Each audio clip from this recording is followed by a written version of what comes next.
Magandang gabi po sa inyong lahat mga kapatid at mga kaibigan, kasama ng aming mga kamag-anak, mga bisita at mga inaaralan sa Biblia. Kayo po ay balugod naming tinatanggap sa pulong ng mga saksi ni Jehovah para sa gabing ito. Upang pasimulan po ang ating pagpupulong, sama-sama po tayong umawit ng bilang 56 na may pamagat na Manindigan ka sa katotohanan. Nahalaw po sa Aklat ng Kawikaan, Kabanata 3, talatang 1 at 2. Tayo po ay umalinsabay sa himig ng ating musika.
Masaya tayo dahil muli tayong tatanggap ng espiritual na paglalaan mula sa Diyos na Jehovah. Gamit ang ating workbook, ang ating pagpupulong ngayon ay sasaklawin ang ikasyam na kabanata ng Aklat ng Kawikaan. Binubuo ng 3 seksyon yung ating pagpupulong, ang kayamanan mula sa salita ng Diyos, maging mahusay sa ministeryo at ang pamumuhay bilang Kristiyano. Sa unang bahagi ng kayamanan mula sa salita ng Diyos ay makakapakinig tayo ng pahayag at mapapakinggan din natin yung mga inihanda ninyong mga espiritual na hiyas.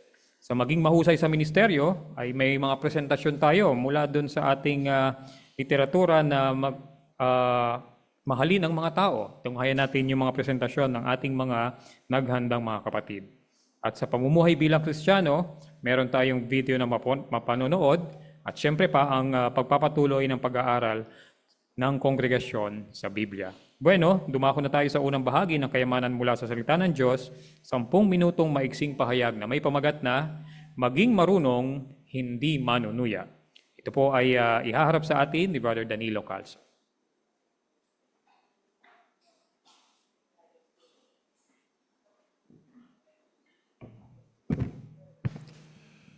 So ulitin ko yung paksa, no? Maging marunong, hindi manunuya, no? Ito para sa atin lahat ito, no? Ang isang marunong, hindi siya manunuya. Tandaan natin yon. At ang manunuya naman, hindi kailanman magiging marunong ito. Ano? Bakit kaya? Pag-usapan natin yung manunuya. Ano? Tingnan natin kung bakit itong manunuya ay hindi magiging marunong. Alright, so basahin natin Kawikaan 9 verse 7 at 8a. Sabi ganito, no? Kahihiyan ang naghihintay sa nagtutuwid sa manunuya at masasaktan lang ang sumasaway sa masamang tao. Napansin niyo mga kapatid, kung babasahin natin mabuti ito, yung manunuya pala ay may tuturing din na masamang tao. Yan, nandiyan sa teksto na yan. Kaya nga sabi sa 8a, huwag mong sawayin ang manunuya dahil magagalit lang siya sa iyo. Ano? Ganun eh. Bakit kaya? Ano kayang dahilan? Bueno, pagka isa kasi napayuhan, halimbawa, pinayuhan siya ng direkta, baka hindi niya matanggap yon. Baka nga mainis pa siya. O kaya maghahanap pa siya ng dahilan. Pambira itong kapatid na ito. Kasama naman ng loob magpayo. Ganon, Baka ganon, na maring sabihin ng isang manunuya. O baka sasabihin pa niya hanapan pa niya ng butas. Akala mo naman ito, nagpapayong ito hindi nagkakamali. Baka yung pa yung kadadahilan niya, At ito pa masama, Ito masama. Kapag hindi natin gusto ang payo, babaliwalain niya yung payo na yon. Babaliwalain niya yon. Maghahanap siya ng iba, baka mas maganda. Kung ano yung gusto niya marinig, doon siya hihingi ng payo. Yun yung uri ng isang taong manunuya. Kaya hindi tumatanggap ng maibiging payo ang mga manunuya na iinis pa sa payo at gawin din sa nagpapayo. Ganoon ang isang manunuya. Okay, pag-usapan naman natin yung marunong. Yung marunong naman, hindi ito manunuya. Basahin natin, ituloy natin sa Kawikaan 9:8b. Sabi rito, balikan muna natin yung A muna. Huwag mong sawayin manunuya dahil magagalit lang siya sa iyo. Pero dahil ba dito hindi mo na papayuhan yung kapatid? Dahil baka mamaya manunuya lang o baka maya masasaktan lang siya. Ganun ba yun? Hindi. Kasi baka sabihin nyo, sabi ng Biblia, huwag mong sawayin manunuya kasi baka magalit lang siya sa Biblia. Baka hindi mo na gawin. Hindi. Meron din bahagi ng Biblia sa Kawikaan 27 verse 6. Sa ibang salin, sabi doon, mas maigi ang hapdi na dulot na nagmamahal kaysa sa halik ng kaaway. Anong gusto sabihin noon? Yung kapatid na nagpapayo, alam niya kahit na masakit, tutuloy niya yung payo. Kahit na manunuya yon, itutuloy niya kasi mahal niya yun So may hapdi yung payo niya. Pero yun ay dulot ng nagmamahal. Okay? Yung halik ng kaaway, wag na lang natin payuhan yan, baka masaktan lang. Hindi mabait yun. Pagka-elder yun, hindi mabait yun. Hindi totoong mabait yun. Yung ayaw, magpayo. Okay? Tuloy na natin doon sa marunong. Sawayin mo ang marunong at mamahalin ka niya. Turuan mo marunong at magiging mas marunong pa siya. Pero doon tayo sa 8b lang, sawayin mo marunong at mamahalin ka niya. Ngayon yung marunong, paano siya matutulungan para tanggapin niya yung payo? Marunong siya, anong katangian niya? Kailangan kapakumbabaan. Number 1 yan. Number 1, oo. Kapakumbabaan yan. Kasi kung hindi ka mapagpakumbaba, baka mamaya questionin mo yung motibo ng isang kapatid na nagpapayo. So kailangan ng kapakumbabaan. Okay? Ngayon, tutulong sa atin ang pagkapakumbabaan pagka makinig tayo, kahit pakiramdam natin, hindi yung para sa atin. O kaya baka mas ano pa, kumbaga, mas bata yung nagpapayo. No? Okay? So, kailangan talaga ang isang marunong mapagpakumbaba. Pangalawa, kailangan ituring ang payo bilang pagpapakita ng Diyos. Yung bang pag-ibig pala ng Diyos ito, pagka nagpapayo. Ano? Ituring mo yon na ganoon. Pangatlo, mag-focus sa payo. Mag-focus sa payo, hindi sa paraan ng pagpapayo. No? Yan. Kailangan yon para maituring ka na marunong. Okay? Kumusta kaya kung halimbawa, kapwa elder natin, magpapayo. No? Huwag nating sabihin, ako, bata itong elder na nagpapayo sa akin, hindi ko papakinggan ito. Baka mga tuwiran pa tayo na, kung yung nainom kong tubig, malulunod ka na ron. Pag mamalaki yun, hindi dapat ganoon. Kailangan tanggapin natin ang payo, kahit mas nakababata o kahit publisher ang magpapayo sa atin. Kailangan ang kapakumbabaan. Ngayon, sino makikinabang? Sabi dito, 9:12 ng Kawikaan, kung magiging marunong ka, ikaw rin ang makikinabang. Pero kung manunuya ka, ikaw lang ang magdurusa. So, ano pipili natin dito? Maging marunong. Kasi bakit? Pagka tinanggap natin ang payo, makikinabang tayo. Yung manunuya naman, hindi tumatanggap ng payo, maiinis pa siya. Ano sabi dito? Siya lang ang magdurusa. Tama yun, Kung ano tinanim mo, siya mong aanihin. Yun, magiging angkop sa kanya yun. Manunuya, ikaw lang ang magdurusa. Napakaganda nitong pinag-uusapan natin. Tingnan natin yung nasa zoo, yung asing, yung artwork. Ano napansin niyo mga kapatid? Isang bata sa restaurant, matanda, may pagkain sa harapan. Yung bata, pinapayo ng matanda. Yung bata may tuturing na marunong. Marunong. Hindi dahil sa marami siyang in-order. Nakita niyo, dami niyong order. Hindi yun ang dahilan kung bakit siya marunong. Yung matanda naman, kukunti lang ang kanyang na order. Marunong siya sapagkat tinatanggap niya yung payo ng nakakatandang kapatid. Kaya yun, nakikinabang yung kapatid. Kaya nakita niyo yung reaksyon niya, masaya siya. Kasi siya ay isang marunong at nakikinig sa payo. Kaya sana mga kapatid, tayong lahat, pag-usapan natin yung marunong at manunuya, kaya sana tayong lahat, kasi kapit sa atin lahat ito, ay dapat magbigay pansin sa karunungan. Maging marunong tayo para sa ganun ay susulong pa tayo sa spiritual at ganyan din sa physical. Okay.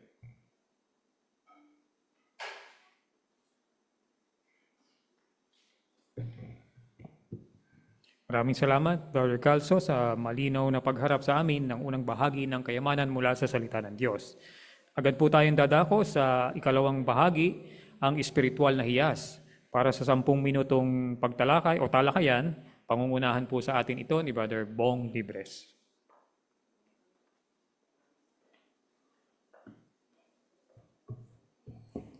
Sa ating spiritual na hiyas, ating talakayin ito, sino ang gustong bumasa ng Kawikaan 9:17? Si Sister Aragon.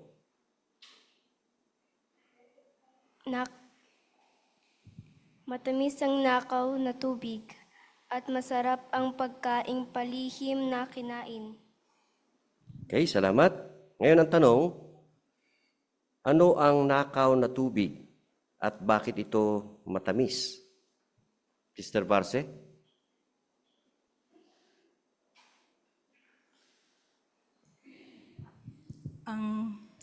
Ang nakaw na tubig, ibig sabihin sa Biblia, ito yung immoral, pangangalo niya na hindi ito karapat-dapat sa mag-asawa dahil sa palihim itong ginagawa, itinuturing na matamis. Sa ibang termino, magpakalango at magpakasaya sa init ng damdamin o pagmamahalan na ginagawa ito sa mga hindi mag-asawa, ito kasi ay immoral. Ayan, oo. No? Salamat po sa puntong iyon.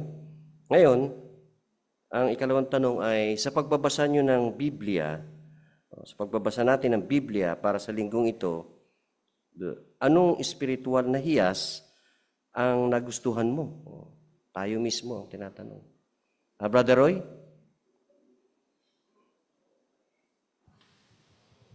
Kawikaan 9:10. Ang sabi rito, ang pagkatakot kay Jehovah ang pasimula ng karunungan. At ang kaalaman tungkol sa kabanal-banalan ay nagbibigay ng unawa. Kukunin natin yung salitang unawa. Sino po ang nagbibigay ng unawa o sinumbukan ng unawa? Si Jehovah. Ngayon, alam natin ang kahulugan ng unawa, ang pag-alam sa lahat ng detalye at mag-isip ng positibong bagay o mabiging paraan para makaresolba o makatulong sa problema. Nung nangyari sa Eden, yung rebellion doon, kakapangyayari pa lamang pero nakita ni Jehovah ang lahat ng detalye at nalaman niya. Anong kagad-agad ginawa ni Jehovah? Gumawa agad siya ng maibiging paraan para maresolba ang pag-aaklas o rebellion. So anong ibig sabihin nito? Anong aral sa atin? Ganon din tayo. So humarap man tayo sa iba't ibang mga hamon o problema, dapat taglay natin ang unawa galing kay Jehovah. Salamat. Sino pa ang ano pa yung nagustuhan ninyo natin dito sa Kabanata 9 ng Kawikaan? Brother Miranda? Nagustuhan ko nga po yung Kawikaan 9:7 na hindi po makikinig ang manunuya o masamang tao sa pagtutuwid natin sa kanila. Sa halip nga po ay maaari pa nga po tayong balikan ng masama sa pagtutuwid natin sa kanila. Kaya ang pagsaway natin sa kanila ay madalas nga pong humahantong lang sa kahihiyan at sakit. Dahil po kadalasan nga po sa kanila ay sarado po yung isip nila sa mga payo o pagbabago. Salamat, Brother Miranda. Brother Rizal?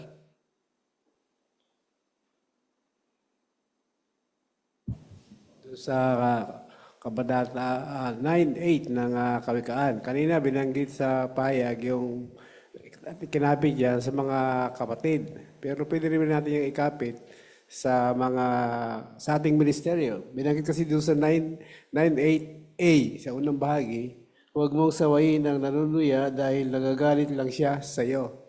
Sino ba itong nanunuya? Ito yung mga ayaw tumanggap ng katotohanan doon sa ministeryo. Pagka nakatagpo tayo ng ganung uri ng tao, ay pag wala silang pagpapalaga sa katotohanan, ay baka magagalit lang sila sa atin. Kaya ano dapat natin gawin? Katalinuhan na iwanan sila at bibilang kita man ng Biblia na ang hanapin natin ay hindi yung mga karapat-dapat. Kaya yung mga ganung uri ng tao na hindi marunong, ay iwanan natin at hindi tayo magkipagtalo sa kanila. Yeah, salamat. Sister Calso po. Ang Kawikaan chapter 9 verse 10 ay totoong-totoo sa akin. Lumaki ako sa worldly religious inactivities. Ang pagkatuto ng katotohanan mula sa Diyos, sa ating Diyos na Jehovah, ang kaunawaan na tanggap ko, malaking tulong sa akin at isinabuhay ko lahat ang natutunan ko mula noon at ngayon. Salamat po, Sister Calso. Sister Hirotani?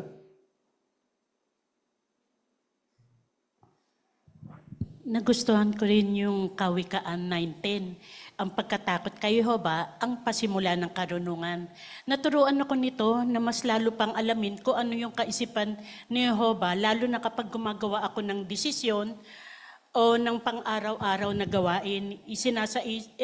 Tinatanong ko kung isinasaisip ko ba, binabase ko ba ang kaisipan ko sa kaisipan ni Jehovah? Ano ba ang nadadaman niya kung gagawin ko ito? Kapag gagawin ko ito, nagpapaturo ako kay Jehovah at magiging tunay na marunong ako. Uunahin ko ang pagkatakot kay Jehovah at pasasayahin ko siya. Salamat, Sister Hirotani. Sister Vasquez, Lilia?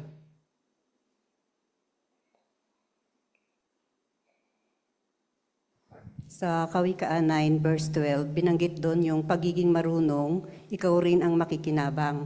Pero kung manunuya ka, ikaw lang ang magdurusa.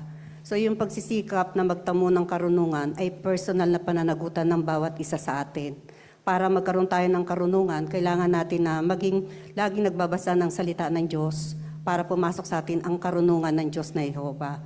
Kasi kung ang gagawin natin ay magiging manunuya lang tayo rin ang magdurusa. Hindi naman magdurusa ang iba, kundi tayo rin. Kaya nga sabi ng teksto, kung ano ang inihasik mo, yun din ang aanihin mo. Kaya maganda yung pagbibigay pansin natin dun sa karunungan, ayon dun sa Kawikaan 2:2, dahil bibigyan ka nito ng kaunawaan. Salamat. Sister Atamosa, Irene? nagustuhan ko po yung nasa Kawikaan 9:9, yung nabanggit po kasi doon na turuan mong marunong at magiging mas marunong pa siya. Isang kapakumbabaan po na kapag ang isa po pala ay pinapayuhan, hindi nagpapakita dahil mas madadagdagan pa yung kaalaman niya. Kundi isa kapakumbabaan makita na pag siya'y pinapayuhan, ang lagi niya pong tinitingnan para ma-improve niya pa yung mga bagay na pwede niya pang gawin para sa isa. Kaya isang pagpapakita yun ng kapakumbabaan dahil alam ng isa na pag pinayuhan siya ay mahal siya at mahalaga siya. Salamat, Sister Tamosa. Sister Magallanes. Habang pinag-aaralan ko nga po ang Biblia, na-realize ko na hindi po sapat ang matalino lang sa mga bagay ng sanlibutan. Kaya tinuturuan po tayo ng Kawikaan 9 verse 10 na ang tunay na karunungan ay nagsisimula po sa pagkatakot sa Diyos na Jehova. Ibig sabihin, yung may respeto po at takot akong mapalungkot siya. Kaya kapag kinikilala po natin si Jehovah bilang banal at pinakamarunong, nagkakaroon po tayo ng tamang pag-iisip at makagagawa po tayo ng tamang desisyon sa buhay. Brother Odi?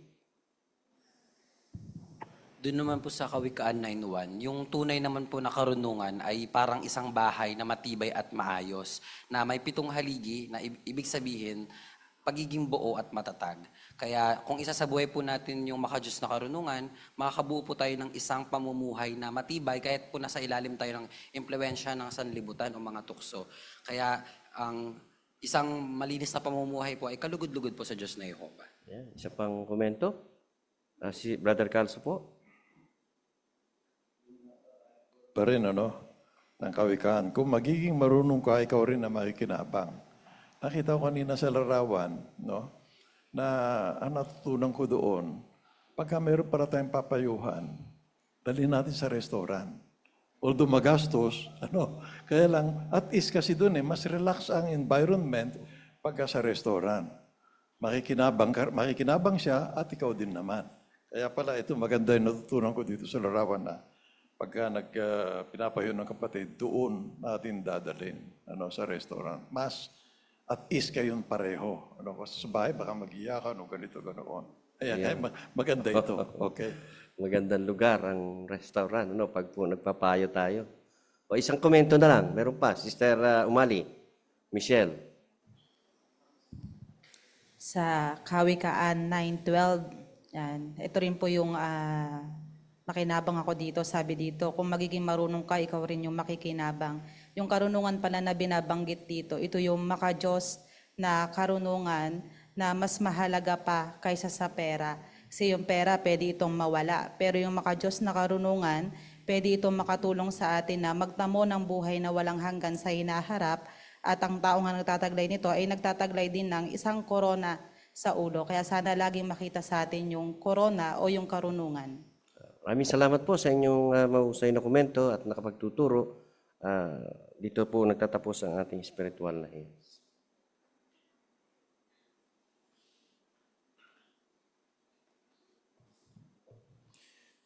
Dumako tayo sa ating unang estudyante at ang kanyang assignment ay ang pagbabasa ng Biblia.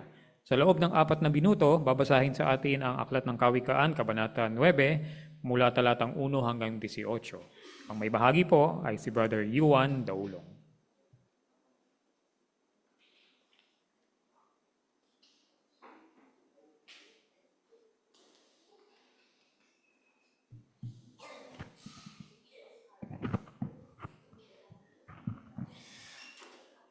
Ang tunay na karunungan ay nagtayo ng kanyang bahay. Gumawa siya ng 7 haligi para dito. Naihanda na niya ang kanyang karne. Natimplahan na niya ang kanyang alak. Naayos na rin niya ang kanyang mesa.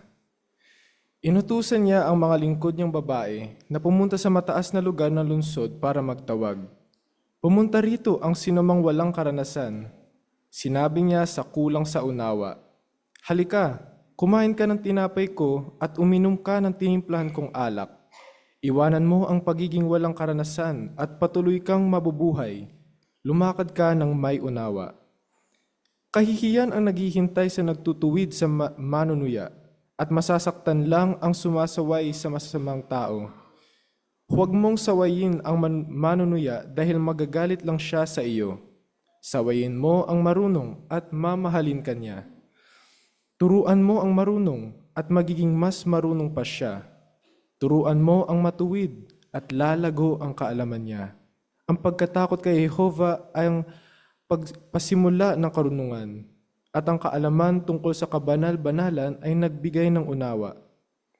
Dahil sa akin, darami ang mga araw mo, at madaragdagan ang mga taon ng buhay mo. Kung magiging marunong ka, ikaw rin ang makikinabang, pero kung manunuya ka, ikaw lang ang magdurusa. Ang babaeng mangmang ay maingay, ignorante siya at walang kaalam-alam. Umuupo siya sa pasukan ng bahay niya na nasa mataas na lugar ng lungsod. Tinatawag niya ang mga dumadaan, ang mga may kanya-kanyang pupuntahan. Pumunta rito ang sinuman walang karanasan. Sinasabi niya sa mga kulang sa unawa, matamis ang nakaw na tubig at masarap ang pagkaing palihim na kinain. Pero hindi nila alam na mga patay ang nasa bahay niya, na ang mga bisita niya ay nasa kailaliman na ng libingan.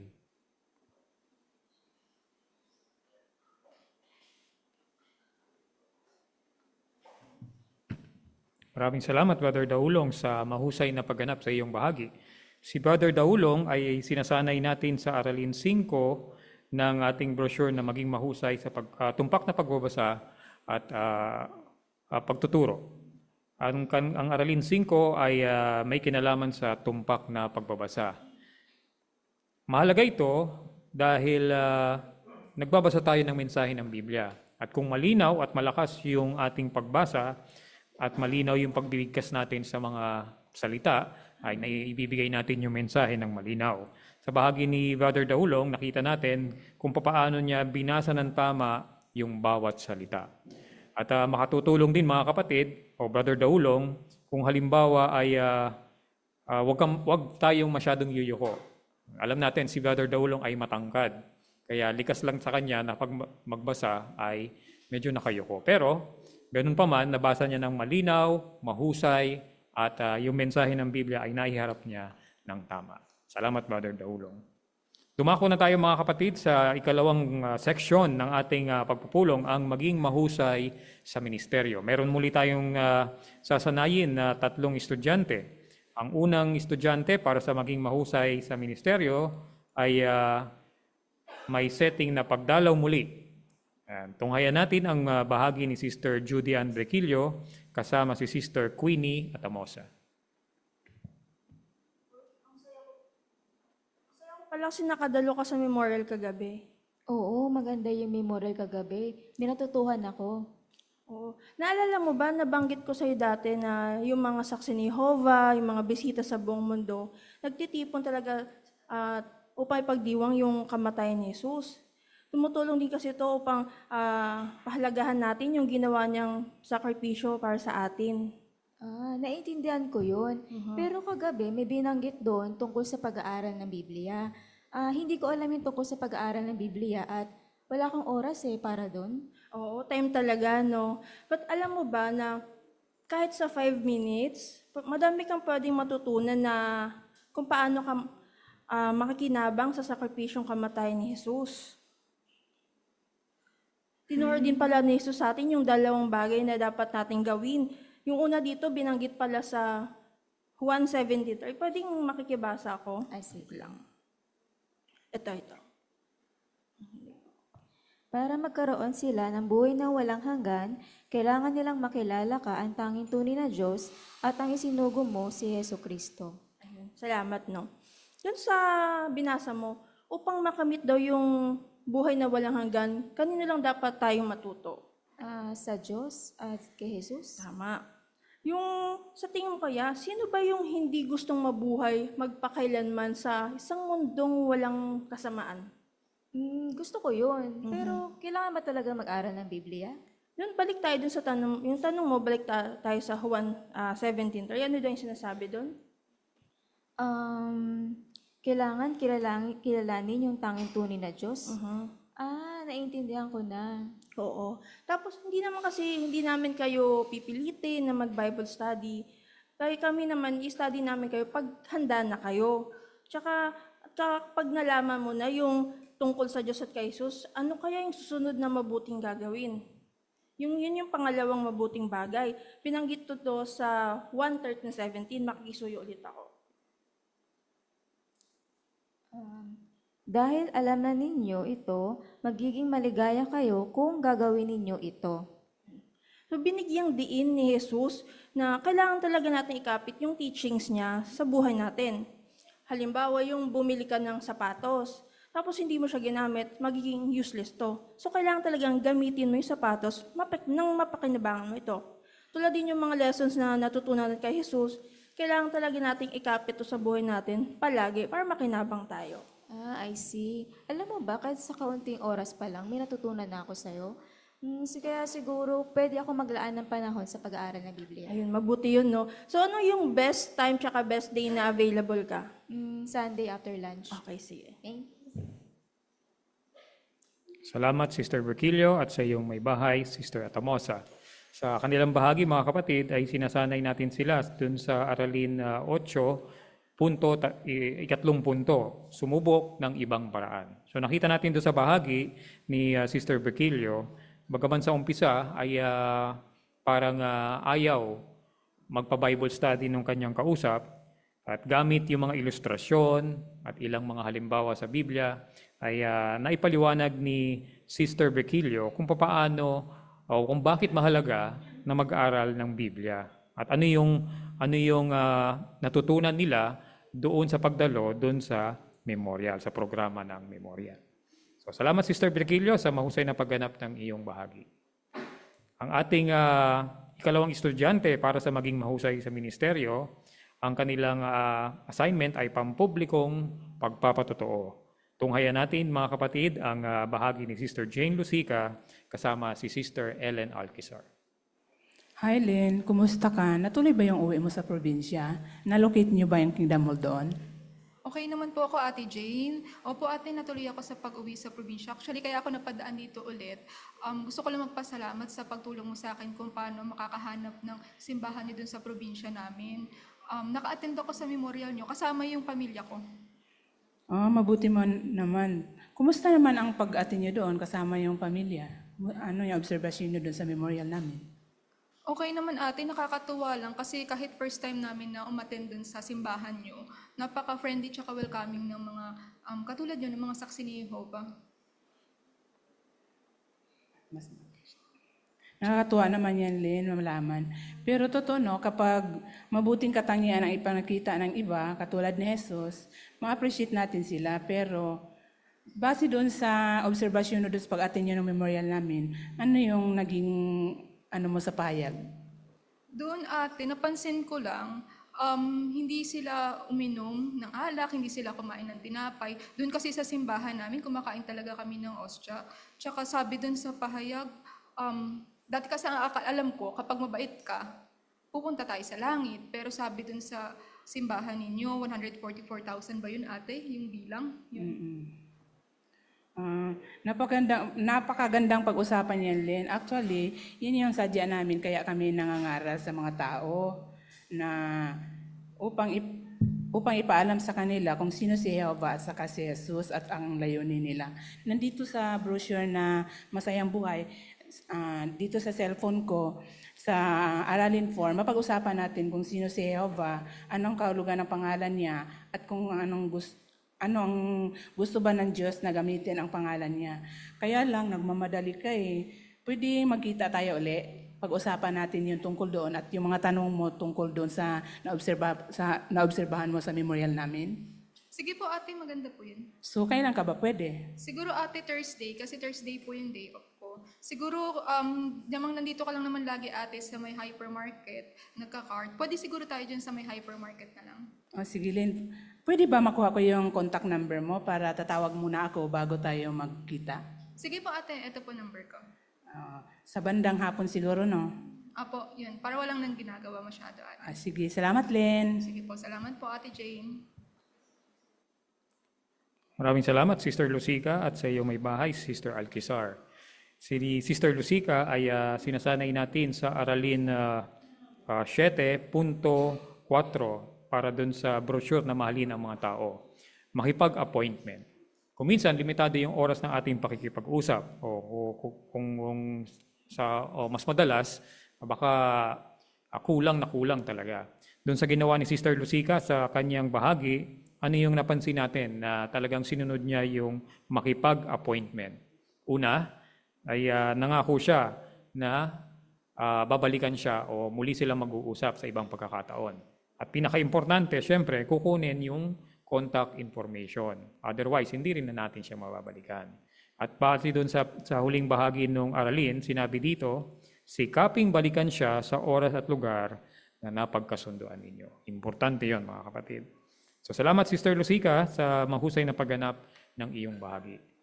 Tunghayan natin mga kapatid naman ang sunod na bahagi para sa maging mahusay sa ministeryo, di formal na pagpapatotoo ang kanilang setting. At tunghayan natin ang bahagi ni Sister Chenny Ligasan kasama ang kanyang may bahay, si Sister Jen Tolisora. Kamusta po yung bakasyon ninyo, Ate Jen? Mabuti po't nakauwi kayo bago yung family reunion natin. Okay naman, masaya, na-enjoy namin, lalo na yung lamig. Oo nga pala, salamat dun sa tulong mo sa paghanap ng Kingdom Hall para sa memorial. Kamusta po pala yung pagdalo ninyo ng memorial? Alam mo, Chenny, mas lalo kong na-appreciate yung sacrifice ni Jesus Christ. Dahil dun sa ginawa niyang sakripisyo, meron na tayong pag-asa na mabuhay na walang hanggan dito sa lupa.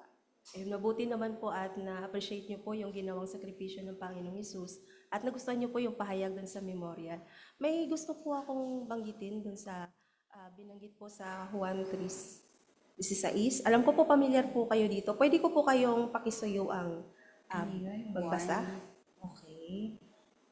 Gayon na lang ang pag-ibig ng Diyos sa sangkatauhan, kaya ibinigay niya ang kanyang kaisa-isang anak para ang bawat isa na nananampalataya sa Kanya ay hindi mapuksa kung hindi magkaroon ng buhay na walang hanggan.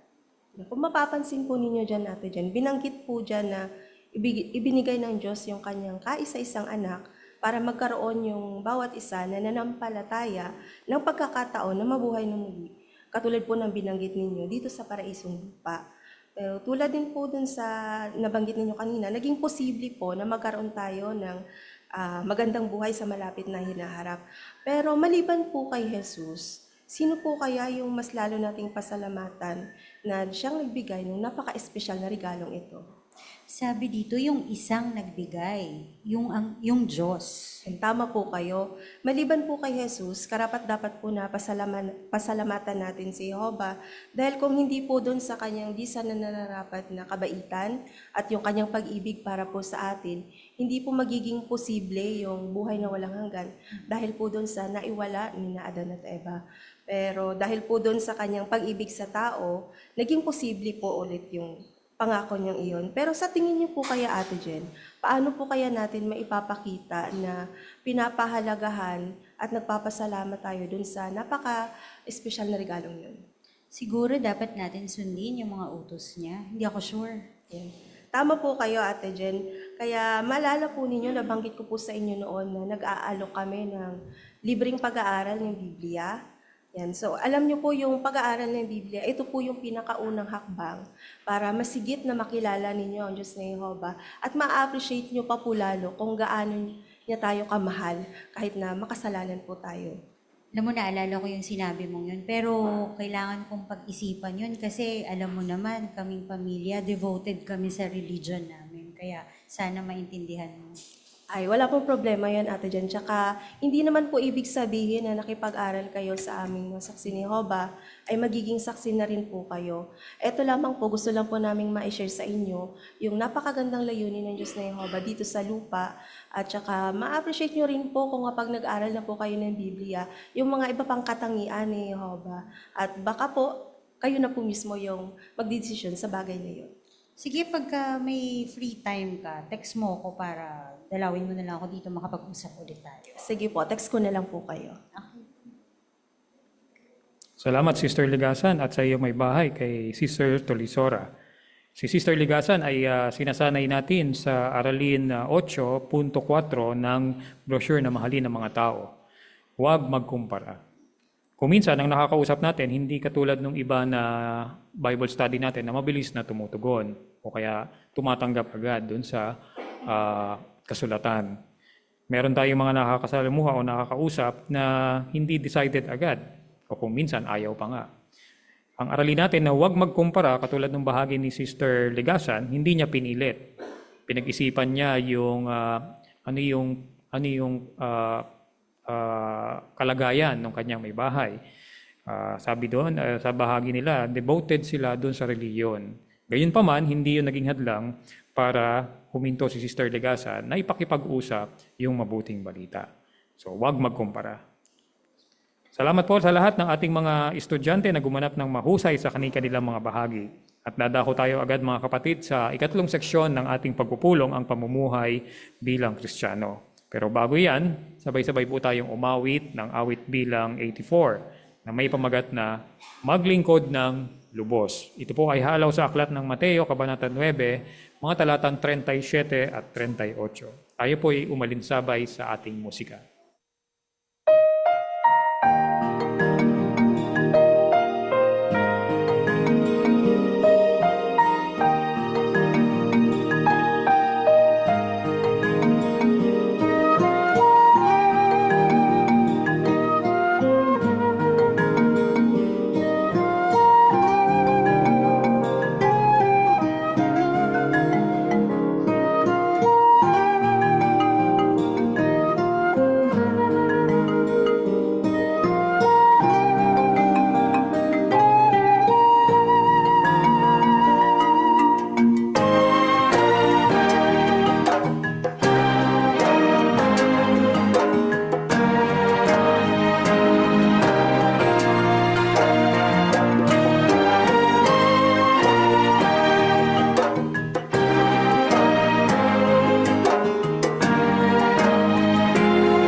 Isang napakalaking karangalan kung ang isang lingkod ni Jehovah ay tatanggap ng pribileyo mula sa Diyos.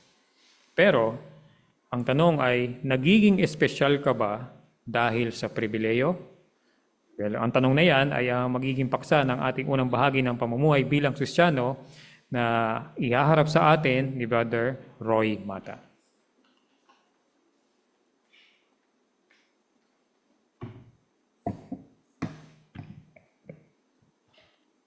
Nagiging special ka ba dahil sa mga pribilehiyo? Ngayon mga kapatid, ang tanong na yan ay ating pag-uusapan at ating hihimay-himayin, lalo na yung video na ating mga panood. Paisuyo po na ating panoorin yung ating video. Bago kayo mag-Gilead, mga mahal naming estudyante, may mga pribilehiyo na kayo noon. Baka regular pioneer kayo, special pioneer, construction servant, o field missionary.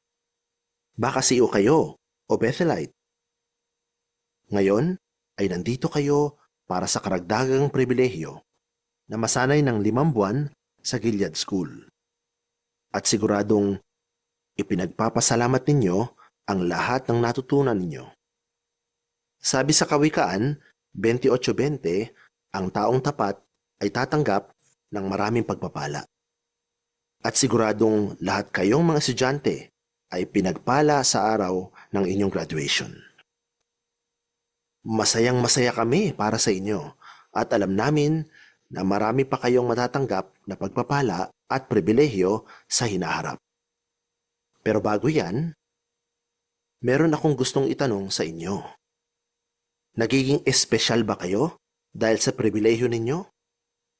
Makakatulong ang tanong na yan para magkaroon kayo ng tamang pananaw sa inyong pagsasanay sa Gilead at sa mga pribilehyo na matatanggap ninyo sa hinaharap. At makakatulong din yan para maging mapagpakumbaba tayo sa anumang atas na ibibigay ng Diyos na Yehova sa atin. Kaya, nagiging espesyal ba tayo dahil sa pribilehyo natin? Ang sagot, hindi. Sa ibang wika, iba ang pagkakaintindi nila sa salitang pribilehyo. Sa English, ang salitang privilege ay nagpapahiwatig na meron kang karapatang gawin ang isang bagay. Halimbawa, kapag sinabing privileged class, sila yung pinanganak sa mayaman o maimpluwensyang pamilya, kaya naiisip nila na nakaangat sila sa iba. Kaya kapag nakatanggap tayo ng pribilehyo sa organisasyon ni Jehovah, baka isipin natin na ibinigay sa atin yon kasi espesyal tayo o nakakaangat sa iba. Sa ibang wika, mas kitang-kita kung bakit iba ang pagkakaintindi nila sa salitang pribilehyo. Halimbawa, sa loob ng maraming taon, ang salitang pribilehyo sa Japanese ay isinasalin nilang token. At kung titingnan mo ang diksyonaryo, yun ang salitang dapat mong gamitin. Pero maraming nangangaral sa Japanese ang nag-aalangan na gamitin ang salitang token. Kasi ang salitang iyon ay pinagsama na 2 Chinese character. Toku, ibig sabihin ay espesyal at ken, ibig sabihin ay karapatan. Kaya sa literal na kahulugan, meron kayong espesyal na karapatan na mag-aral sa Gilead. Meron akong espesyal na karapatan na maglingkod sa Bethel. Pero, hindi ganyan ang pananaw natin. Kaya tuwang-tuwa kami nang mabasa namin ang araling Artikulo 35 ng Setyembre 2019, issue ng Bantayan sa wikang Japanese, na may pamagat na mahalaga kay Jehovah ang mga lingkod niyang mapagpakumbaba. May binanggit doon na kailangan nating maging mapagpakumbaba pag nagkapribilehyo ang iba. Maganda ang pagkakasalin ng mga Japanese translator. Sa halip na gamitin nila ang kahulugan na ibinibigay ng diksyonaryo at sabihin na ang pribilehyo ay espesyal na karapatan, ginamit nila ang salitang Hoshino Kikai, pagkakataon na maglingkod. Ipinapakita ng saling ito na ang pribilehyo ay hindi isang espesyal na karapatan, kundi karagdagang pagkakataon para mapaglingkuran si Jehovah at ang mga kapatid. Hindi na ba natin dapat gamitin ang salitang pribilehyo? Pwede namang gamitin, pero dapat na tama ang pagkakaunawa natin dito kapag ang tinutukoy ay ang paglilingkod natin kay Jehovah. Para maintindihan natin ang salitang pribilehyo, suriin natin ang pagkakagamit dito ng bagong sanlibutang salin. Halimbawa, sa Lucas 1:43, sa English na New World Translation, itinuring ni Elizabeth ang pagdalaw sa kanya ni Maria na isang pribilehyo. Ibig bang sabihin, espesyal na karapatan ni Elizabeth na dalawin siya ni Maria? Hindi. Sa halip, itinuring niya ito na isang pagpapala mula kay Jehovah. Sa Gawa 7:46, binanggit na hiniling ni David ang pribilehyo na gumawa ng tirahan para sa Diyos ni Jacob. Sa talababa ng 2 Korinto 8:4, binanggit ni Pablo na may ilang Kristiyano na paulit-ulit na nakikiusap na bigyan sila ng pribilehyo na magpadala ng tulong bilang paglilingkod sa mga banal. Hindi espesyal na karapatan ang tinutukoy ni David at ni Pablo, kundi ang tinutukoy nila ay ang pagkakataon na mapaglingkuran si Jehovah at ang mga kapatid. Kaya hindi natin dapat tularan ang pagkakaintindi ng sanlibutan sa salitang pribilehyo. Makakatulong sa atin ang sinasabi sa atin ng Lucas 17:10. Basahin natin ang tekstong iyan. Magandang tandaan ang tekstong ito kapag nakatanggap tayo ng pribilehyo o ng pagkakataon na makapaglingkod sa iba. Tingnan natin ang payo ni Jesus sa Lucas, Kabanata 17, Talata 10. Kaya kayo rin, kapag nagawa na ninyo ang lahat ng iniatas sa inyo, sabihin ninyo, kami ay hamak na mga alipin lang. Ginawa lang namin ang dapat namin gawin. Hindi naman sinasabi ng tekstong ito na dapat nating isipin na wala tayong halaga. Ganito ang sabi ng Study Bible. Gaya ng makikita sa katabing mga talata, ang terminong hamak ay nangangahulugang dapat na naiintindihan ng mga alipin ang katayuan nila at na alam nilang hindi sila karapat-dapat sa espesyal na pagkilala o papuri. At yan dapat ang isipin natin kapag nakakatanggap tayo ng pribilehyo. Pag-usapan naman natin ang isa pang punto tungkol sa pribilehyo. Binigyang kahulugan ng isang diksyonaryo ang salitang pribilehyo na karapatan na nauugnay sa posisyon. Pero, hindi kailangan ng espesipikong atas o posisyon para magkaroon ka ng pribilehiyong maglingkod. Limitado lang ang nabibigyan ng pananagutan sa organisasyon ni Jehovah. Pero marami tayong pagkakataon na makapaglingkod. Tingnan natin ang binabanggit sa Mateo, Kabanata 20, talata 25 hanggang 27. Dito, ipinakita ni Jesus na mas mahalaga ang makapaglingkod kaysa posisyon. Binanggit kanina ni Brother Let yung ulat nang lumapit ang nanay ni Santiago at Juan kay Jesus para humiling ng espesyal na posisyon para sa kanyang mga anak. Basahin natin ang talata 25 hanggang 27. Pero tinawag sila ni Jesus at sinabi sa kanila, alam ninyo na ang mga tagapamahala ng mga bansa ay nag-aastang Panginoon sa mga nasasakupan nila at ipinapakita ng mga may kapangyarihan na sila ang dapat masunod. Hindi kayo dapat maging ganyan. Sa halip, ang sino mang gustong maging dakila sa inyo ay dapat na maging lingkod ninyo at ang sino mang gustong maging una sa inyo ay dapat na maging alipin ninyo. Kaya, sa halip na maghangad ng posisyon, itinuturing ng mga Kristiyano ang kanilang sarili na gaya ng mga alipin na handang maglingkod sa iba. Kapansin-pansin, dati ganito ang salin sa unang Timoteo 3:1. May isang lalaki na umaabot sa katungkulan ng tagapangasiwa. Pero ganito ang sabi sa nirebisang bagong sanlibutang salin, kung nagsisikap ang isang lalaki na maging tagapangasiwa, magandang tunguhin yan. Idiniriin ng tekstong ito, hindi ang pag-abot ng posisyon, kundi ang pagkakaroon ng mga kwalifikasyon na kailangan ng isa para higit na makapaglingkod sa iba. Kahit hindi tayo mabigyan ng pantanging atas o posisyon, marami pa rin tayong mga pagkakataon na maglingkod sa iba. May mga halimbawa tayo sa Biblia ng masisipag na mga Kristiyano. Si Dorcas, marami siyang ginawang mabuti at matulungin siya sa mahihirap. Naglingkod kay Jesus sina Juana, Susana, at marami pang ibang mga babae. Noong nakakulong si Pablo, naglingkod sa kanya si Tychicus bilang mensahero. At si Marcos ay malamang na nagdala ng pagkain kay Pablo. Kaya anumang atas ang matanggap ninyo, tandaan, hindi tayo nagiging espesyal dahil sa ating pribilehyo. At anumang pribilehyo ang matanggap nyo, maging mapagpakumbaba.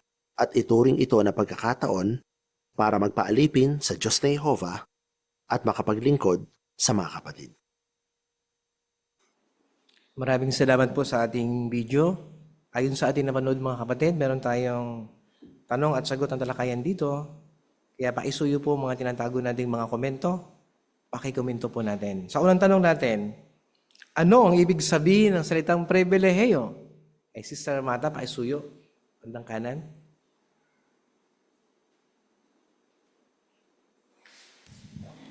Iba't iba po ang kahulugan ng salitang pribilehiyo sa iba't ibang wika. Tulad sa English, ang ibig sabihin ng pribilehiyo ay meron kang karapatan na gawin ng isang bagay. Ang sa Japanese dictionary naman, ang pribilehiyo ay nangangahulugang may special na karapatan o nakakaangat sa iba. Pero kailangan nating maging mapagpakumbaba pag nagka-pribilehiyo. Kaya sa halip na gamitin ng mga Japanese translator ang pagbigay kahulugan ng dictionary, ginamit nila yung salitang Hoshino Kikai na ang ibig sabihin pagkakataon na maglingkod. Kaya ang pribilehiyo ay hindi isang special na atas o karapatan, kundi karagdagang pagkakataon para paglingkuran si Jehovah at ang mga kapatid. Ayan, salamat. Kay Brother Errol, pasuyo.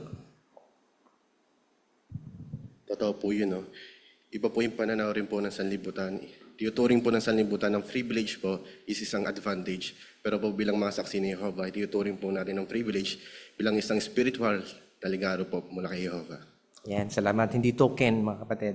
Okay, sa ikalawang tanong natin, ano ang dapat na maging tingin ng mga may privilege sa congregation sa sarili nila? Kay Sister Vasquez po, paisuyo.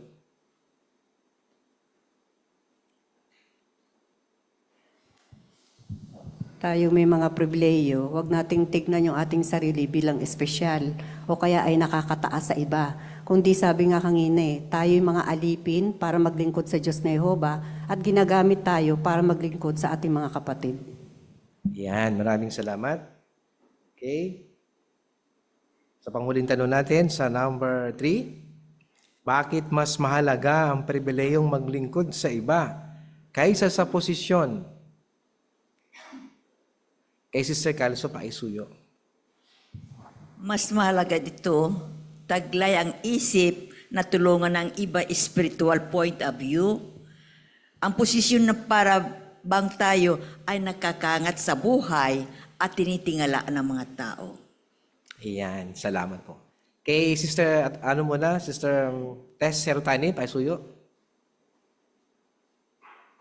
Sinasabi rin na sa halip na maghangad tayo ng posisyon, itinuturing natin na ang ating sarili na gaya ng mga alipin na handang maglingkod sa iba. Anumang pribilehiyo ang matanggap natin, maging mapagpakumbaba at ituring itong pagkakataon para magpaalipin sa Diyos na Jehovah at makapaglingkod sa mga kapatid. Salamat po. Kay Brother Odi, paisuyo. Kaya nga po may kasabihan na hindi lahat po ng mapagpakumbaba sa una, mapagpakumbaba na po sa huli. Kaya kapag nagka-pribilehiyo po tayo, yung isipin pa rin po natin yung pananaw ni Jehovah sa tunay na kadakilaan. Katulad po ng ginawa ni Jesus, mas pinili niya pong maglingkod sa iba kumpara po sa Manginoon, kahit Panginoon na po siya. Ayan, salamat. Kay Brother Errol Francisco, ganado sa Kaya lagi po natin tatandaan na ang position po ay temporary lang, pero yung puso ng paglilingkod po ay panghabang buhay.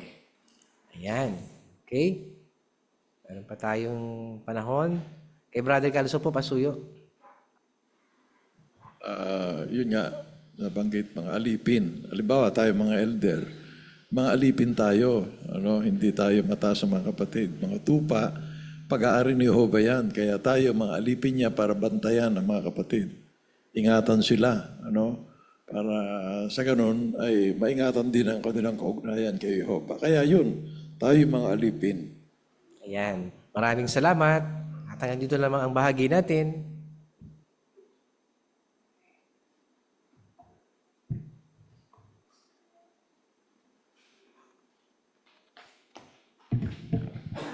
Maraming salamat, Brother Mata, sa mahusay na pagharap sa atin ng unang bahagi ng pamumuhay bilang Kristiyano.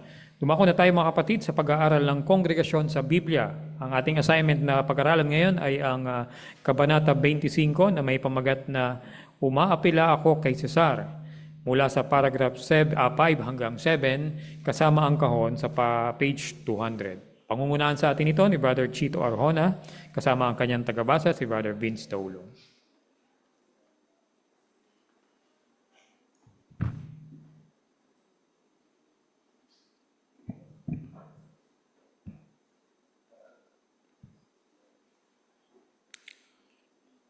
Okay, gaya ng nabanggit ng mga kapatid, ipagpatuloy natin ang Kabanata 25. Ngayon, dito na tayo sa Parapo 5. Pasimulan na natin sa pamagitan ng pagbabasa. Brother Daulong, pakisuyo. Pagkalipas ng ilang araw, umupo sa luklukan ng paghatol sa Cesarea. Nasa harapan niya si Pablo at ang nag-aakusa sa apostol. Bilang sagot sa kanilang walang basihang mga paratang, Sinabi ni Pablo, wala akong ginawang kasalanan laban sa kautusan ng mga Hudyo, sa templo o kay Cesar. Inosente ang apostol at nararapat lamang siyang palayain. Ano kaya ang magiging pasya ni Festo? Palibhas ay gusto niyang makuha ang pabor ng mga Hudyo, tinanong niya si Pablo, gusto mo bang pumunta sa Jerusalem para doon kita hatulan? May kinalaman sa mga bagay na ito? Malaking kalokohan ito.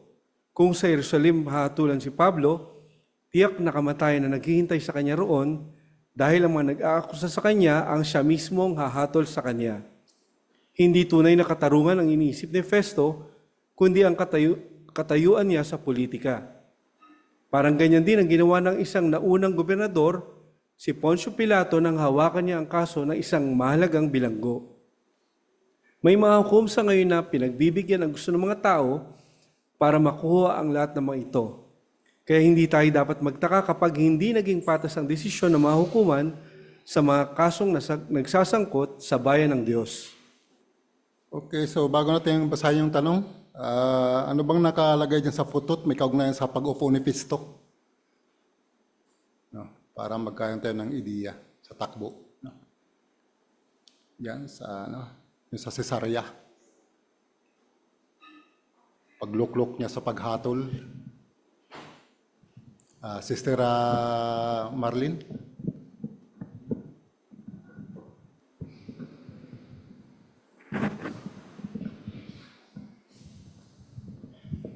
Sabi po dito, ang luklukan ng paghatol ay isang upuang nakalagay sa ibabaw ng isang mataas na plataforma. Ang mataas na posisyon nito ay nagpakitang hindi na mababago ang desisyon ng hukom at dapat ito igalang. Nakaupo si Pilato sa isang luklukan ng paghatol nang pagtimbang-timbangin niya ang mga akusasyon kay Jesus. Oh, so yun ang posisyon ni Festo, No, parang absolute na kapag siyang humatol, Dapat na itong igalang o sundin. Ngayon, dito siya sa tanong, paano hinawakan ni Festo ang kaso ni Pablo? Paano ba na niya ito hinandel? Batay sa mga kaganapan. No? So, sinong nasa muna? Sister Rampi, Calso? Ginikipit siya ng mga tao. Pero sabi ni Apostol Pablo, walang basihan ang paratang niya. Kaya wala siyang ginawang kasalanan laban sa kautusan sa mga Hudyo, templo o kay Cesar. Inosente siya at narapat lamang siyang palayain. Tama, no? Yun ang kaarsa sa paling ni Pablo yan, sa pagdepensa niya, no? Kasi mayroon ding mga accuser, So yun ang depensa niya.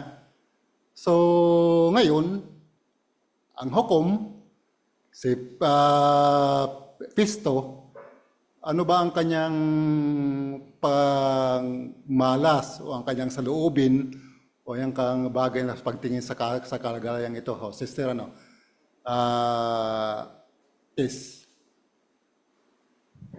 Lumalabas dito parang gusto ni Festo makuha ang pabor ng mga Hudyo. Tinanong ni Festo si Pablo kung gusto niyang pumunta sa Jerusalem para doon siya hatulan.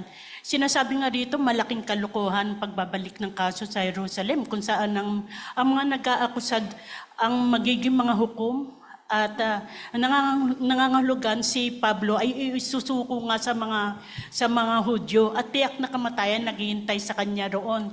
Hindi tunay na katarungan ng iniisip ni Festo, kundi ang katayuan niya sa politika. No? Okay, Baril Calso, pakisuyo. Tama yun. Tiyak na hindi magiging makatarungan ang hatol ng mga Hudyo kasi una, sila na nag-aakusa, tapos sila rin ang magpapasya kung anong desisyon na bibigay nila. Kaya unfair talaga, injustice yun. Ikaw na nag-akusa, ikaw rin ang magdidesisyon. Oo, yun. Sige, brother, thank you.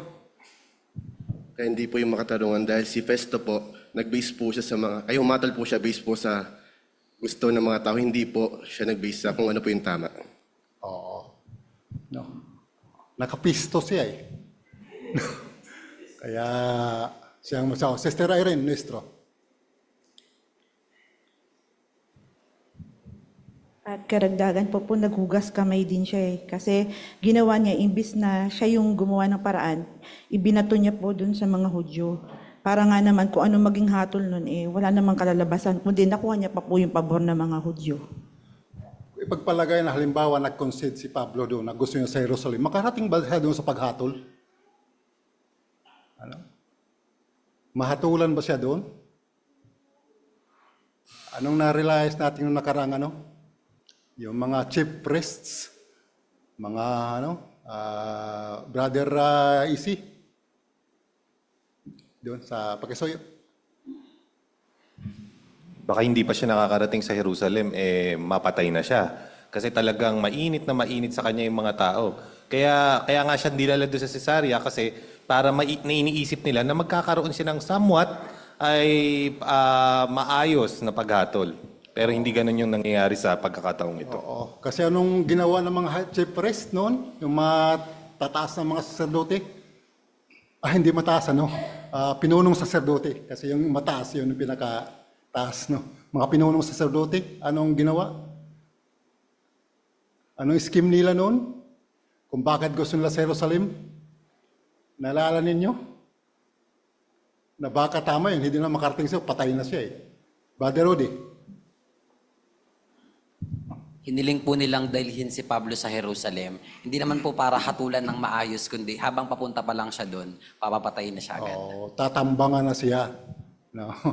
Kaya baka hindi rin siya makarating doon sa ganung sitwasyon. Pero dito, yun na nga.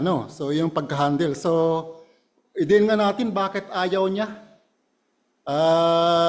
Kasi yung sinabi ng padalhin doon para siguradong mapatay. Nag-concede doon si Pisto. Kasi nga, idin nga natin yung kanyang motibo para makita natin kung anong relevance sa ating panahon. Anong pinakamotibo niya doon? Brother Florence? Sa Gawa 25:9, dahil gusto ni Festo na makuha ang pabor ng mga Hudyo. Oo. Makuha ang pabor. Gaano ba kalaka? Sige, Brother Ise. Pagkasoyo. Tandaan natin, itong si Festo ay political appointee rin. So natural lang sa isang tao na tingnan kung ano ba yung magiging future niya as an appointee. Kung kukunin niya yung pabor ng mga tao, tapos hindi iyon magrereklamo sa mga hari, baka matatili siya matagal dun sa posisyon na yun. Kaya yun yung inaalagaan niya. Ano bang nangyari kay Pilato? Bakit siya nag-give in? Appointee. Ano nangyari sa kanya? Bakit alam niya mali? Nag-iinggit lang ito na nabanggit siya rito. Ano bang nangyari? Bakit siya nag-give in doon sa demandong Anong isang sa kanya? Naalala natin tungkol sa sinabi si Jesus daw isang Naalala niyo yung hari? Anong ginawa ng mga kung hindi hatulan ni Pilato? Anong gagawin ng mga tao, ng mga Hudyo? Brother Calso? Para makita lang natin yung Si Poncio Pilato kasi talagang siyang governor noon at that time, siya magpapasya rin. Pero alam niyang walang kasalanan si Jesus. Kaya nga nagugas ng kamay eh. Kaya lang nag-people power, yun ang unang people power eh. Kaya yun, binigay na lang niya sa mga Hudyo. Sila na kayo na lang, bahala magpasya dyan. Ayun, na-people power siya. May babala pa sila, Brother Florence? Juan 19:12, kung hindi daw siya, kapag pinalaya mo si Jesus o yung taong yun, hindi ka kaibigan ni Cesar. Sabi nila, ang sino man na ginagawang hari, ang sarili niya ay nagsasalita laban kay Cesar. Kaya natakot si Pilato dun sa mga tao. Kaya malamang madadali ang posisyon niya. Brother Odi, sige. Baka mga lawit si Odi. Sige. Gusto rin po naman ni Pilato na gawin yung tama. Kaya nga po gumawa siya ng paraan eh. Pinapili po niya yung bayan kung palayain ba si Barabas o sinong mas pipiliin nila, si Barabas ba o si Jesus. Pero pinili pa rin ng mga Hudyo si Barabas, kahit alam naman nilang masamang tao talaga yon. Pero dahil mas mahal ni Pilato yung posisyon niya, nagugas kamay siya. Kaya pinaubayan niya yung kasalanan dun sa mga tao. Pero ang totoo, kasalanan niya rin talaga yon. Oo. Kasi yung ano ng mga Hudyo, banta sa kanyang posisyon. Baka magsumbong sa Roma. Pag mag-rebelde siya, silang sisisihin. Kaya kailangan sila maging crowd pleaser. Pagbibigyan nila yun. So yun ang lumataw. Kaya wala talagang hostisya na makuha si Pablo. Kahit sa pangalawang gobernador o prokonsul na to na si Festo. So, lipatan natin yung 6 and 7, please. Dahil sa kagustuhan ni Festo na bumango ang kanyang pangalan sa mga Hudyo, nanganib tuloy ang buhay ni Pablo. Kaya ginamit ni Pablo ang karapatan niya bilang isang mamamayang Romano. Sinabi niya kay Festo, "Nakatayo ako sa harap ng luklukan ng paghatol ni Cesar kung saan ako dapat hatulan. Wala akong ginawang masama sa mga Hudyo, gaya rin ang alam mo. Umaapila ako kay Cesar. Ang ganitong pag-apila ay karaniwan ng hindi pwedeng bawiin o baguhin. Alam ito ni Festo kaya mariin niyang sinabi kay Cesar ka umapila, kay Cesar ka pupunta." Ang pag-apila ni Pablo sa isang natataas na awtoridad sa batas ay isang halimbawa para sa mga tunay na Kristiyano sa ngayon. Kapag tinatangka ng mga mananalansang na gumawa ng kapahamakan sa ngalan ng batas, ginagamit ng mga saksi ni Jehova ang probisyon ng batas para ipagtanggol ang mabuting balita. Kaya makalipas ang 2 taong pagkakakulong sa krimeng hindi naman ginawa ni Pablo, nabigyan din siya ng pagkakataong ipagtanggol ang kanyang sarili sa Roma. Pero bago siya umalis patungong Roma, gusto muna siyang makita ng isa pang tagapamahala. Okay, thank you. Ngayon dito tayo sa tanong. Bakit umapela si Pablo kay Caesar? At anong halimbawang iniwan ni Pablo para sa mga tunay na mga Kristiyano sa ngayon? Okay?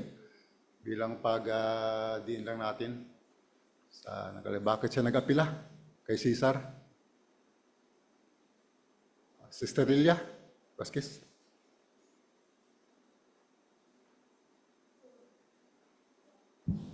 Sa dahilan na may karapatan din naman si Pablo bilang isang mamamayang Romano. So gusto niya na maging patas, kailangan umapila siya kay Cesar. Yamang si Cesar naman ang may pinakamataas na hatulan, kaya doon siya umapila para magkaroon din siya ng pagkakataon. Oo. Bakit absolute right niya yun? Ano bang nangyari dito? Bagamat itong gobernador kampi na sa mga Hudyo. Ano naging epekto nito sa kay Festo? Nang sinabi niya yon. Bakit tama yung hakbangin ni Pablo? Brother Rizal, pakisayo.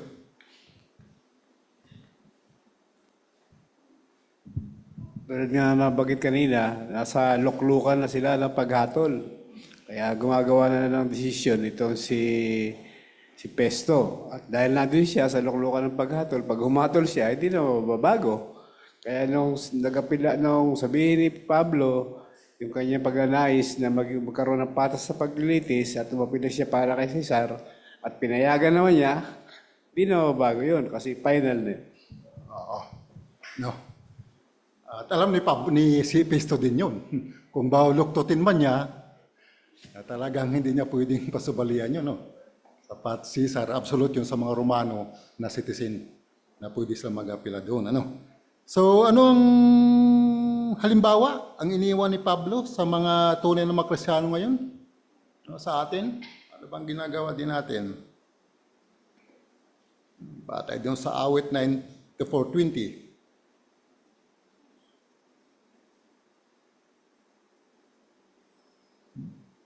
Sister Rampi.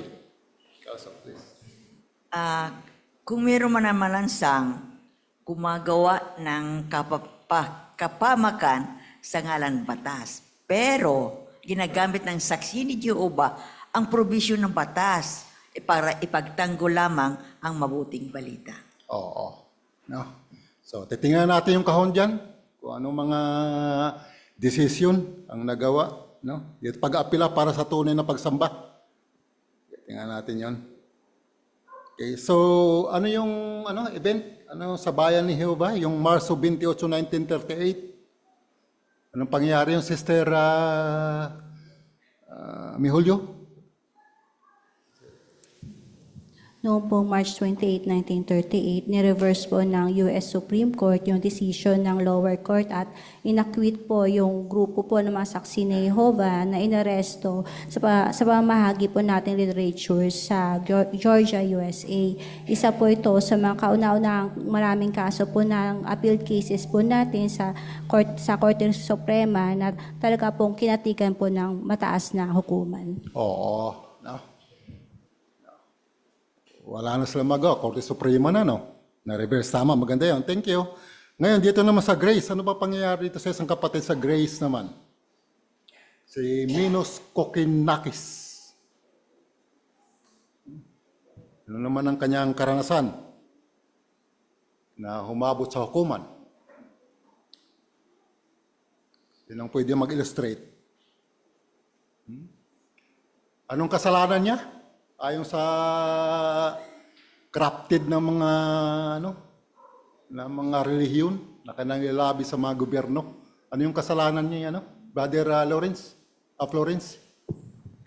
Sabi dito, proselytismo. So iniisip siguro nila pa nagbabahay-bahay ito si brother, gusto niyang ma-convert yung mga tao doon sa territory niya, maging saksi din ni Jehovah. Pero makikita natin, hindi ganun ang kalagayan o ang katotohanan. Oo, no.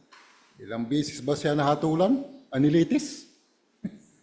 18, bisis. No?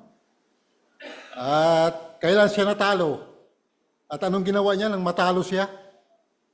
Brother Calso, please. Noong 1986, nag-decide yung Supreme Court mismo. So, natalo siya doon na talagang inakusan siya na mali ang ginagawa niya. Pero ang ginawa niya, kasi mayroong European Court of Human Rights, sabihin iginagalang ng Supreme Court ng bawat bayan sa Europa yon. Kaya naman doon, nung inakat niya yung kaso niya sa ECHR, ayun, napatunayan na nagkamali ang Supreme Court ng Greece. Kaya yun, nakalaya siya at may kalayan na ngayon siya sumamba uli kay Jehovah. Ayun, no? So, ayun. Tapos, dahil sa mga kaso ito pagbaligtad, no, ng mga kaso na pabor sa bayan ng Diyos, sa mga kapatid, ano ang sinasabi ng isang scholar? Yan ba, sol lang sa mga saksi ni Jehovah? Yung mga landmark decision na yun, mga decision ng European, ECHR, yung European Commission on Human Rights, sasagay itong sa Supreme Court sa Atlanta, sa US Supreme Court pala, yung 1938, hindi lang talaga sa estado ng Atlanta. No? Ano ang sinabi ng isang ng isang scholar? Okay, Sister Lilia.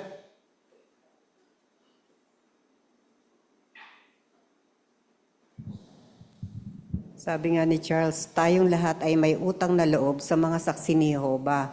Kahit maraming beses na silang iniinsulto, itinataboy o sinasaktan pa nga sa pisikal na paraan, patuloy pa rin silang lumalaban para sa kanilang kalayaan, sa pagsamba at para sa atin din naman. Kaya yung tagumpay nila, tagumpay ng lahat. Kaya magandang patotoo to para sa ating lahat. Oo, no? Brother Calso, meron pa? Yun, nakinabang din yung mga hindi saksi. Kasi halimbawa, mga Bill of Rights, ayan, nagkaroon ng rights yung mga ibang tao dahil sa mga saksi. Sila kasi ang laging lumalapit sa korte. Kaya kung anong desisyon doon, ay damay na rin yung mga nasa sanlibutan. Kaya sabi nila, utang nila sa mga saksi ni Jehovah kung bakit nagkaroon ng Bill of Rights. Diba? So, merong ganun, nakinabang ang lahat dahil sa ating pagtitiis at dahil sa ating paglaban dito. Review nga natin yung Mark, pahina 3 to 11. Sino bang nakapag nitong sa yung US tong Supreme Court, yung Inero, recognize sa issue ng Stratton, Ohio. No, isang nayon doon. Ano nangyari doon? Sino nakapagbasa? Si Brother Florence? Ano nga ng ilang synopsis dito? Merong pangyayari sa Stratton, Ohio, US, na merong mayor, merong alkalde doon, pinagbabawalan niya yung mga kapatid na magbahay-bahay. Para makapagbahay-bahay sila, kailangan kumuha na muna ng permit yung mga kapatid. Pero kalaunan, kahit ilang beses natalo sa korte yung mga kapatid, kalaunan, nanalo naman sila doon sa kaso at gaya ng naikomento na apektado rin yung ibang karapatan ng ibang tao dahil doon sa pagkakapanalo ng mga kapatid sa Stratton. Oo, no? Kasi ano nasagasaan doon? Anong amendment? Sa United States Supreme Court? Sa bagay, yung ating adopted din sa kanila, kaya halos pareho eh. So ano bang nasagasaan daw doon? Bakit natalo? Bakit ni-reverse? Kasi natalo na sa District Court, US District Court, tapos sa Court of Appeals, talo pa rin sila. Kaya inakyat nila sa Supreme Court ang kaso. So bakit na-reverse? Yung decision ng District Court, Court of Appeals sa Sakano. Ano ba kasing nasagasaan daw? Nabasa ninyo? Yung First Amendment yun eh. Ano bang nasa First Amendment ng United States Supreme Court? Constitution? Freedom of? Ano yun? Ano mga freedom yun? Alala ninyo? Nasa na kapag ano? Dito tayo kay Brother Isi muna. Freedom of speech. So may karapatan sila na sabihin kung ano yung paniniwala nila sa iba. Oo. No. Okay, Brother Calso. Sama. Brother Calso, pagkasayo. Yan. Kasi ang ganda nga ng argumento ng Juan ng Supreme Court at ganoon din yung mayor, yung local court, Kasi ang kaso noon, hindi sila pwedeng magbahay-bahay. Kailangan humingi muna ng permit para makipag-usap sa mga tao. Sabi ng isang abogado, halimbawa, bakit gano'n? Bawal lumipat. Ibig sabihin, bago ko kausapin yung tao, sino man tao dyan, hingi pa ako ng permit sa gobyerno. Halimbawa, makikigamit ako ng telepono sa kapitbahay. Hingi pa ako ng permit sa gobyerno. O kaya hingi ako ng asukal sa kapitbahay. Hihingi pa ba ako ng permiso? Kaya yung katwiran na yun ng Supreme Court din, sila rin mismo nag-decide. Kaya nanalo sila. Yun. No? Anong decision? Kasi sa unbanked decisions dito sa Philippine Supreme Court, 15, ang mga magistrado yan, mga justices, isang chief justice. Doon sa Amerika, ICAM. Ilan ang decision? Sa butuhan.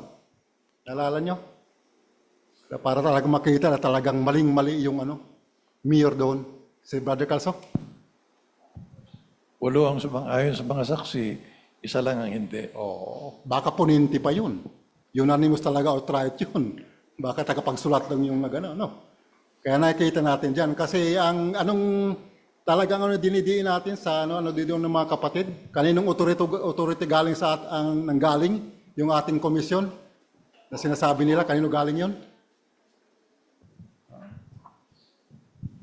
Sa isa pang galing kay Jehovah tapos kukontrahin ng isang mayor lang.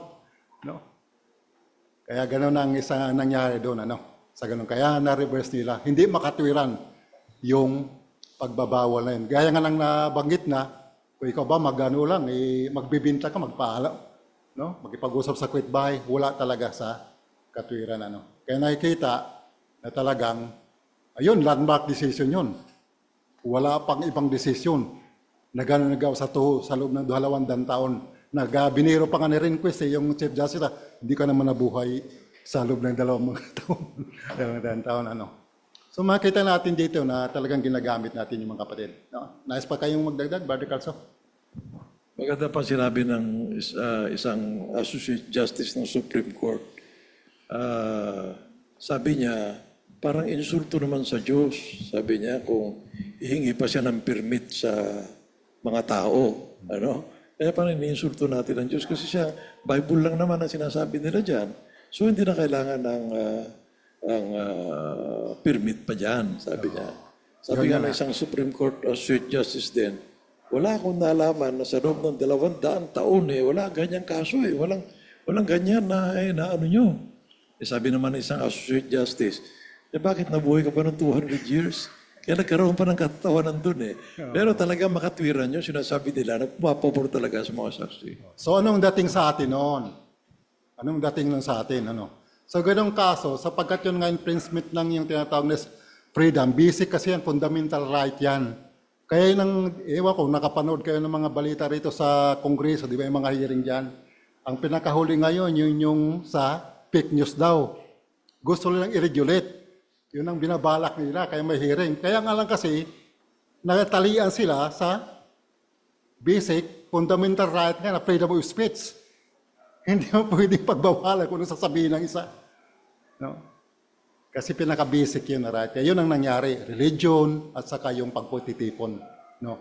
So ngayon, pabor na sa atin yun. Anong dating nun sa mga kapatid? Nabasa nyo? Anong sinabi nila? Pinagmayabang ba natin yun? Yung ba dapat ang dating natin? Kapag may question sa atin? Anong sinabi nila? Nabasa nyo, kabuuan? Hindi natin pinagmayayabang yun na para bang panampal sa kanila. Ayaw nga natin sana. No, pero kailangan lang, para lang talaga ma-establish natin yung mabuting balita. Para yun ang kaso doon sa Cebu, yung flag saluting. Di ba nanalo din tayo? Yun, landmark decision din yun, 14-1. No? Unanimous, pabor sa atin. Pero, ano ang paano sa atin ng samahan? Ipagmayabang ba natin yun? Na parang pag-adating doon sa sabi may decision na ayan Tuturuan pa rin ang mga anak, ng mga magulang, na mga tuwiran kung bakit hindi sila naglalagay ng Pinakahuli na yon, last resort na yung decision na yon. Kailangan alam ng bawat individual ipagtanggol yung ating karapatan.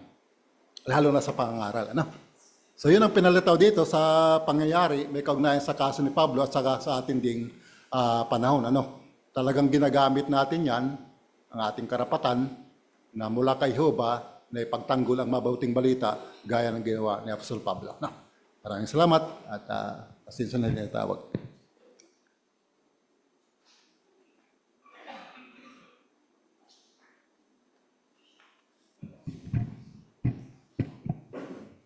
Maraming salamat, Brother Arjona, sa pangunguna ng pag-aaral ng kongregasyon sa Biblia. At salamat din po sa lahat ng gumanap ng mga bahagi para sa gabing ito.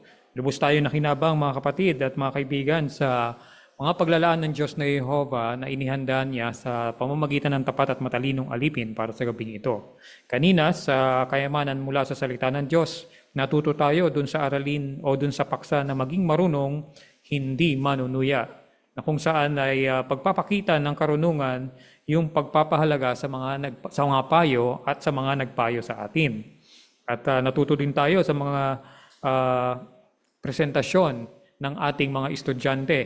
Kanina na sinanay natin sa maging mahusay sa ministeryo at syempre pa sa pagbabasa ng Biblia. At sa pamumuhay bilang Kristiyano, nakita natin kung paano ang pagkakaroon ng pribileyo ay isang pagkakataon na higit pang paglingkuran ang Diyos na Jehova. At syempre pa, natuto din tayo sa pag-aaral natin ng kongregasyon sa Biblia. So next week, antabayan natin ang ilang mga tampok doon sa magiging bahagi para sa ilang mga paksa na tatalakayin next week. Ang ilan dyan ay paano magiging tunay na maligaya ang buhay natin. At isa pa na meron ding video na mapapanood ay anong mga pagpapala ang nagpapayaman sa mga lingkod ng Diyos. O ilan lamang yan sa tampok na mga bahagi next week na pag-aaralan natin o tatalakayin natin na iikot naman sa Kabanata Gs ng Aklat ng Kawikaan. Bueno, tayo po ay magpasalamat sa Diyos na Jehova at sarahan natin ang ating pagpupulong. Awitin natin ng sama-sama ang bilang 42 na may pamagat na ang panalangin ng lingkod ng Diyos. Ito po ay halaw sa Aklat ng Efeso, Kabanata 6, talatang 18.